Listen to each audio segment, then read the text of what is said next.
Everyone, সবাইকে welcome আরও একটা মিনি ব্লগে। আগের ভিডিওতে তো তোমরা দেখেইছো আমি আর বুনু এসেছি কলকাতা, আর আজ হচ্ছে সানডে। তাই আমি, বুনু আর আরও দুই বোন মানে তিয়াশা আর দিশা, চারজন একসাথে বেরিয়ে পড়লাম একটু ঘুরতে। প্রথমে চলে এসেছি কালীঘাট মেট্রো স্টেশনে, সেখান থেকে টিকিট কেটে এখন আমরা মেট্রোর জন্য অপেক্ষা করছি। এর আগে কলকাতাতে অনেকবার আসলেও কলকাতার অনেক জায়গায় আমার ঘুরে দেখা হয়নি, তাই ভাবলাম আজ যেহেতু সানডে তাই সবাই মিলে একটু ঘুরে আসি। উঠে পড়েছি মেট্রোতে আর এসে পৌঁছে গেলাম ময়দান মেট্রো স্টেশনে। মেট্রো থেকে নামার পরে এখন আমরা যাচ্ছি মেট্রোর বাইরের দিকে, মানে স্টেশনের বাইরের দিকে।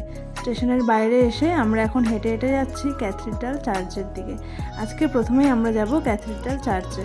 প্রথমে সেখানে এসে ভেতরে ঢোকার জন্য টিকিট কেটে নেওয়া হলো। এখানে পার পার্সন 10 টাকা করে নেয়। প্রথমে বাইরেটা কিছুটা ঘুরে দেখে তারপর এখন আমরা যাব ভেতরের দিকে। বাইরে ঘুরে দেখার জন্য কিন্তু কোনো টিকিটের প্রয়োজন নেই, শুধুমাত্র ভেতরে যেতে গেলেই টিকিটের প্রয়োজন হয়। ভেতরে আমরা কিছুক্ষণ বসে থাকলাম, সেখানে যে কী শান্তি তা তো মুখে বলে বোঝানো যাবে না। যাই হোক, ভেতরে কিছুটা বসে থাকার পরে এখন আমরা চলে এসেছি বাইরে।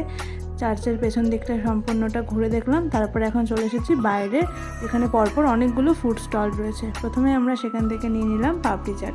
পাপড়ি চাট খাওয়ার পর এখান থেকে নেওয়া হলো লেমন সোডা। এখানে পরপর কিন্তু অনেকগুলোই ঘোরার জায়গা রয়েছে, যেগুলো তোমরা সব একসাথে পায়ে হেঁটেই দেখতে পারবে। যেমন দেখো, চার্চের পাশে রয়েছে বিড়লা প্ল্যানেটোরিয়াম। এখানে যদিও আমরা এবার আর যাইনি, তবে এখন আমরা হেঁটে হেঁটে যাচ্ছি ভিক্টোরিয়ার দিকে। আর যাওয়ার পথে দেখতে পেলাম এই ফুড স্যালাডের দোকানটা, যেখান থেকে বুনু নিয়ে নিল 1 প্লেট ফুড স্যালাড। সেটা খেতে খেতে আমরা চলে এসেছি ভিক্টোরিয়ার সামনে।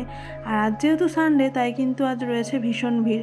প্রথমে টিকিট কাটার জন্য আমাদেরকে লাইনে দাঁড়াতে হয়, তারপরে আবার টিকিট নিয়ে ভেতরে ঢোকার জন্য আমাদেরকে লাইনে দাঁড়াতে হয়েছিল।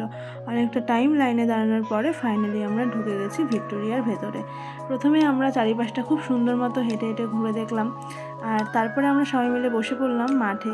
যেহেতু আমরা অনেকক্ষণ থেকে অনেকটা হেঁটেছি তাই আমরা সবাই কিন্তু প্রায় ক্লান্ত হয়ে গেছি, তাই এখানে বসে সবাই মিলে কিছুক্ষণ গল্প করলাম। আর ভিক্টোরিয়াটা এত সুন্দর লাগলো প্রথমবার এসে, সে কী আর বলবো। আর আস্তে আস্তে সন্ধ্যা নামার সাথে সাথে লাইটগুলো যখন জ্বালিয়ে দিয়েছে তখন যেন আরও সুন্দর লাগছিল ভিক্টোরিয়া দেখতে। যাই হোক, যেহেতু প্রায় সন্ধ্যা হয়ে এসেছে তাই আমরা বেরিয়ে পড়লাম। আর এখন আমরা আবারও চলে এসেছি ময়দান মেট্রো স্টেশনে। সেখানে এসে প্রথমেই বুনু সবার জন্য টিকিট কেটে নিল, আর এখন আমরা এখানে দাঁড়িয়ে ওয়েট করছি মেট্রোর জন্য।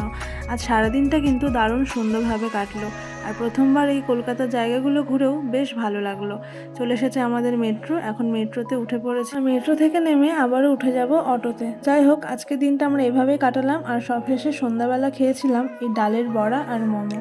তো তোমাদের আজকের এই মিনি ব্লগটা কেমন লাগলো অবশ্যই কমেন্ট করে জানিও। ভালো লাগলে চ্যানেলটাকে সাবস্ক্রাইব করে দিও। দেখা হবে আবারও নতুন একটা ভিডিওতে। টাটা।